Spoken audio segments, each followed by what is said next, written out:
Hi friends, మా ఊరికి పీతలు అమ్మడానికి వచ్చారు. చాలా రోజుల తర్వాత అవి కనిపించేటప్పటికి మా వాళ్ళందరూ కావాలని తీసుకున్నాము. ఇప్పుడు మీకు పీతల కర్రీ ఎలా చేయాలో చూపించడానికి మేము రెడీగా ఉన్నాము. పీతల కర్రీలో ఈ బియ్యం, ఈ ధనియాలు, జీలకర్ర, ఈ చెక్క మొగ్గాలు అనేటివి ముందుగానే వేయించి పెట్టుకొని కర్రీలో వేసుకుంటే చాలా బాగా కూర వస్తుందండి. ముందుగానే వేయించి పెట్టుకొని పౌడర్ చేసి ఒక బౌల్లో పక్కకి తీసి పెట్టుకొని, తర్వాత మనకు కావాల్సిన ఎర్రగడ్డ, టమోటాలు అవన్నీ కట్ చేసి పెట్టుకొని బాగా వేపుకోవాలి. బాగా వేపి పెట్టుకున్నటువంటి ఆ యొక్క ఎర్రగడ్డలలో పీతలు కూడా వేసి బాగా కలుపుకోవాలి.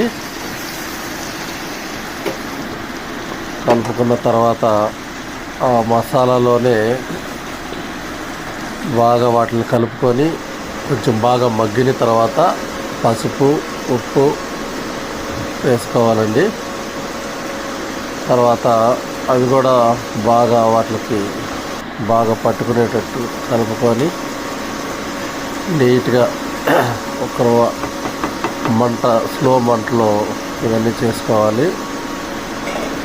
మూత పెట్టిన తర్వాత బాగా వేగాలి. వేగిన తర్వాత లాస్ట్ చివరిలో కారం, ధనియాల పొడి, ఫస్ట్గా వేయించి పెట్టుకున్నటువంటి ఆ బియ్యం, ఆ పౌడర్ అవన్నీ వేసి కొద్దిగా వాటర్ పోసుకోవాలి. చింతపండు కొద్దిగా వేసుకొని పులుసు పోసుకుంటే కొంచెం టేస్ట్ వస్తుంది.